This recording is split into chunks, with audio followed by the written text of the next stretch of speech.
Hi everyone, my name is Alex Davis, and I'm here to give you a brief overview of our newest instrument, the Popelka Bassoon. Let me noodle around for a minute before we do anything else.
All right, so now that we've done our noodling, let's go through each control to give you an idea of what this instrument can do. Right in the middle, you'll notice we have dynamics, vibrato, depth, vibrato speed, and vibrato delay. So starting with dynamics, we recorded two dynamics of legato for the Popelka bassoon, and we modeled the rest. So around here, you're going to get a natural mezzo forte.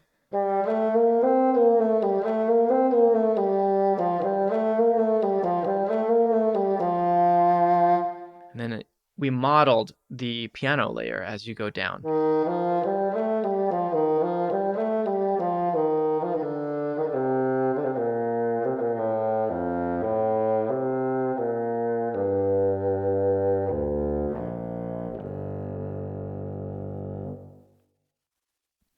And then when you go above, at some point you reach the threshold and you'll hear real forte.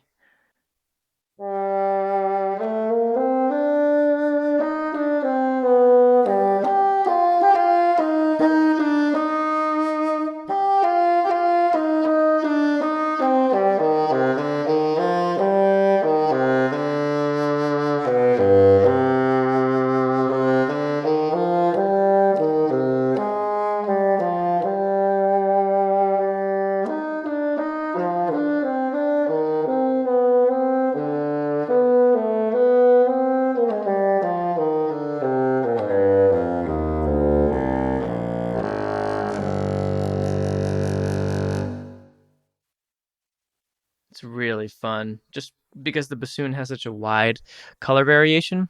At the low range, you have this extremely buzzy, intense sound. And then towards the middle, there's a more singing quality. This is just what the bassoon is like. At the top range, it has a thinner, frail sort of sound, which I totally love.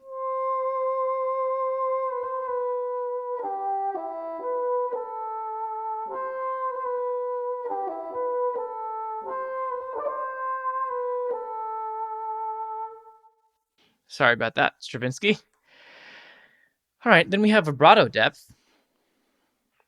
So down towards the bottom, you're going to get a more transparent and shallow vibrato.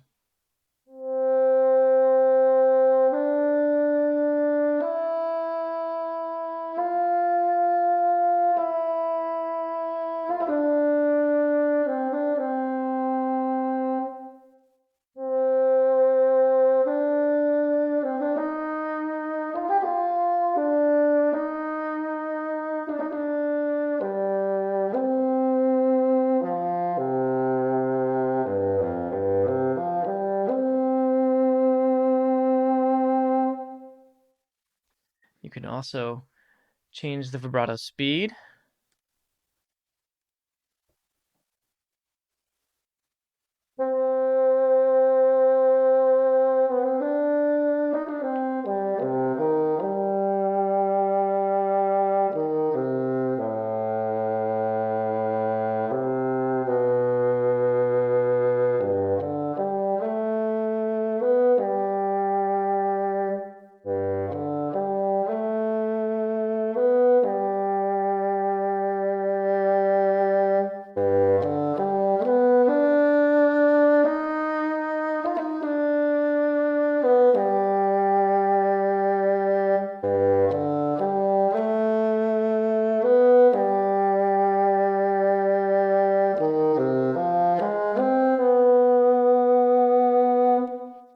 And then we added something new in the Popelka bassoon called vibrato delay. And all that does is delay the vibrato so that it allows it to flower a little bit more naturally. So at a high setting, and this is a pretty subtle control.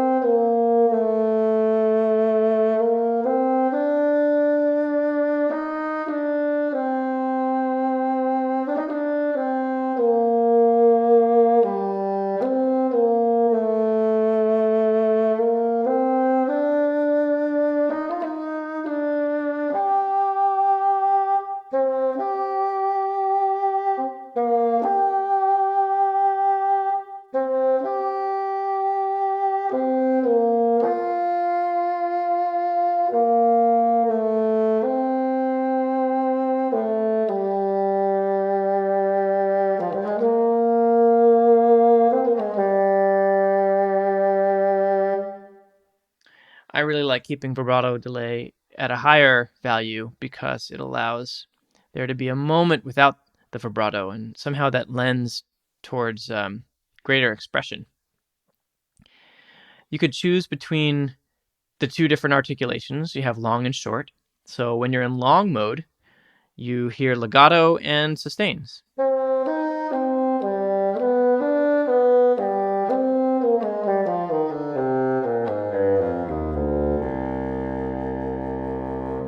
And then you could either use the key switch or click on the mouse to get into short mode. And when you're in short mode, you hear staccatos and marcatos. And depending on how you have it configured, the dynamics, um, like for example, I have the short dynamics set to velocity. So that means when I play harder, I get higher dynamics.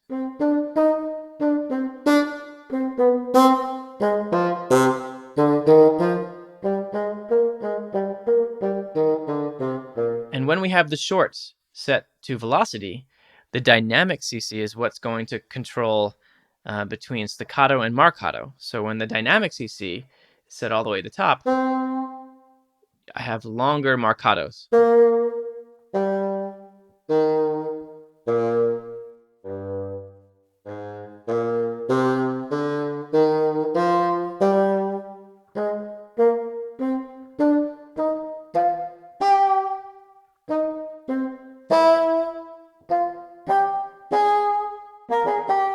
When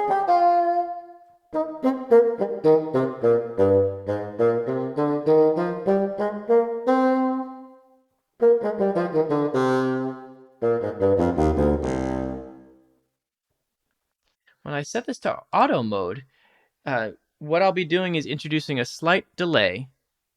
And what I get from that delay is the script determining long and shorts just based on the way I play.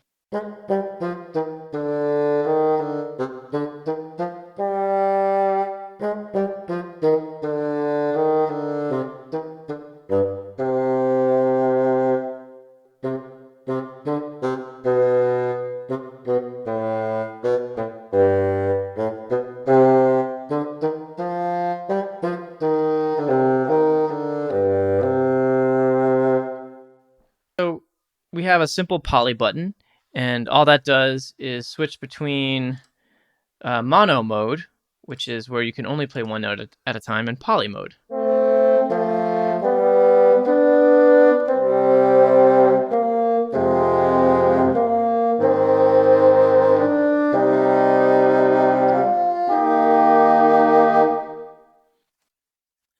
You also have a choice of 8 different reverb profiles, as well as intensity of reverb or amount of reverb.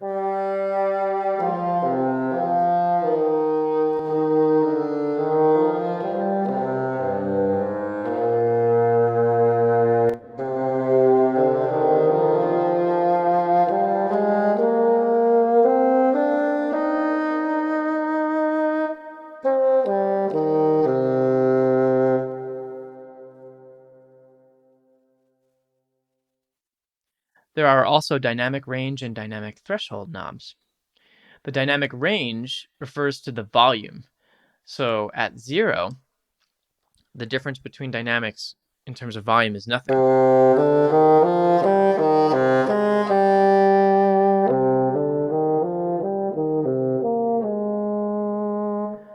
What that is attempting to do is flatten the volume component of the dynamics as much as possible so that the low dynamics are boosted in volume and the high dynamics are somewhat limited.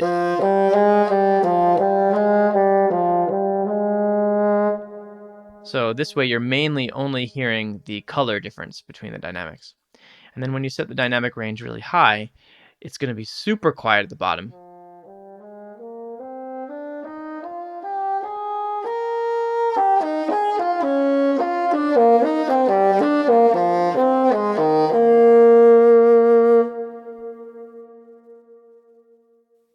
The dynamic threshold refers to when the instrument will switch from the mezzo forte samples to the forte samples. So we keep that pretty high by default, but you can set that wherever you want. So for example, if you set it really low, then you'll quickly hit those forte samples.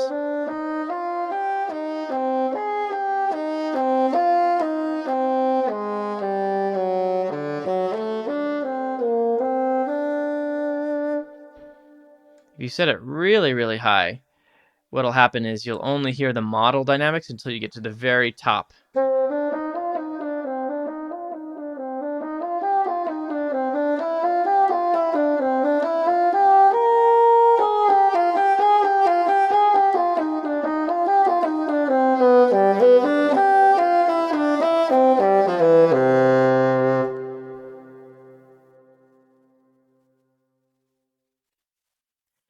And then when you head over to the configure page, this is where you assign the CC values. So you have dynamics, vibrato depth, vibrato speed, vibrato delay, and you could also set reverb to a CC if you want to change the reverb on the fly. You could also set key switches here. By default, it's just C, D, and E. So C for longs.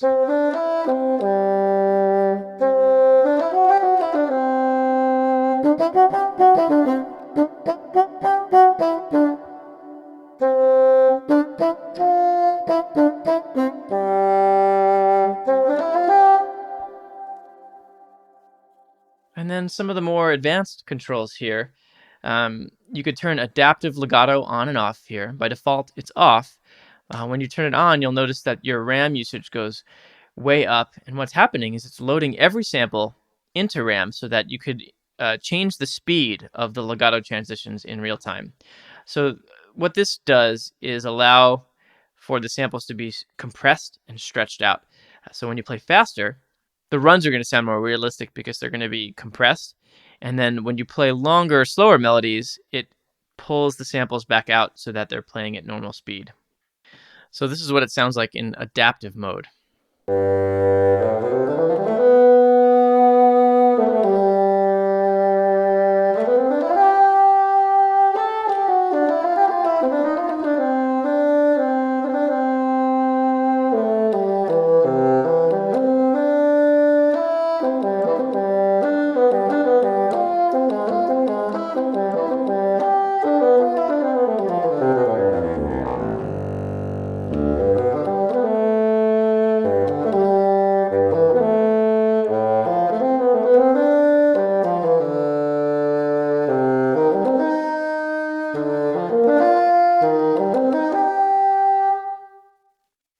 What I've noticed is that with this instrument, adaptive legato makes the biggest difference when you're playing trills.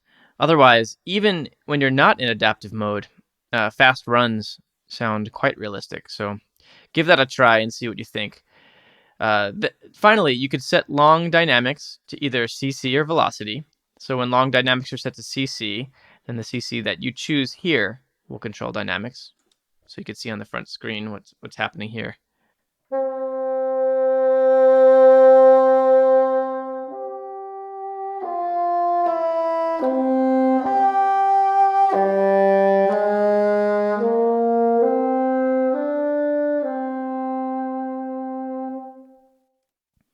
When you have long dynamics set to velocity, then that CC is no longer in effect, and you'll see the strength of your velocity will control the dynamics.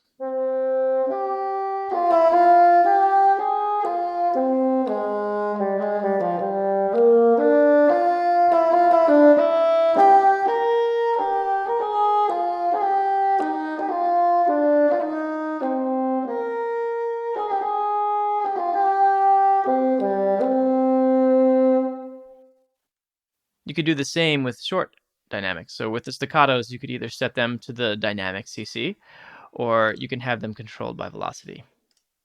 Finally, we have round robin. So there are separate round robins for longs and shorts. When you set the long articulations to round robin, you could do so in a sequenced way or have it be random. And it should be mentioned that the long round robins are all scripted. We don't have recorded round robin variations for the long articulations. With the short round robins, it's a little bit different. We recorded between 4 and 6 round robins for the shorts. So check that out.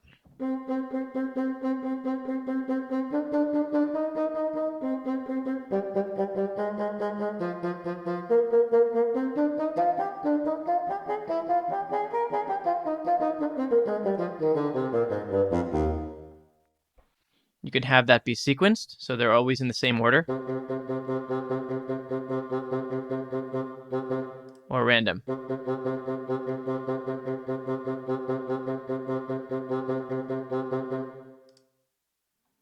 So by default, I believe that the short round robins are set to sequenced, and the long round robins are set off. So that's about it. So if you have any specific questions about the bassoon, feel free to jump on our website where you can access the manual, or send us an email at support@embertone.com. Thanks everyone for watching.